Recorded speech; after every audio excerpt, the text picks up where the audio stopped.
Happy Pancake Day, everybody! It's Ingrid from Twinkl, and in honor of Shrove Tuesday, we're going to be making some pancakes. I'll be using this recipe from the Twinkl website, and I'll pop a link to it in the description below. To make pancakes, you'll need 100 grams of flour, 300 ml of milk, 2 eggs, and a little oil, as well as whatever toppings you like on your pancakes. Start off by mixing your flour, your milk, and your eggs together in a bowl, though I'll beat them a little before mixing them in. Give it all a good stir, and when it's mixed properly, put a bit of oil on a hot frying pan. I've put my temperature to medium. Place some batter in the frying pan and spread it around so it's nice and thin.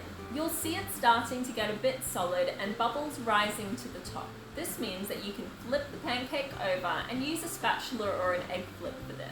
Wait another minute or so for the other side to cook, and if you flip it and it looks okay, you're done. If either side is a little bit underdone, just leave it on that side a bit longer. Of course, there are different types of pancakes. Some people prefer the thicker, fluffier ones. These ones are thinner, more crepe-like pancakes.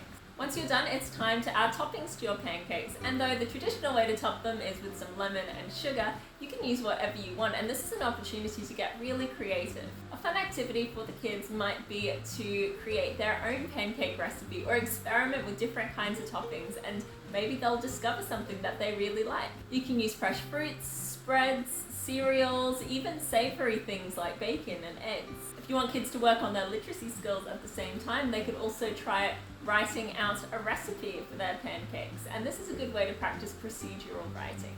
That's all from me, but happy Shrove Tuesday, and I hope you enjoy your pancakes.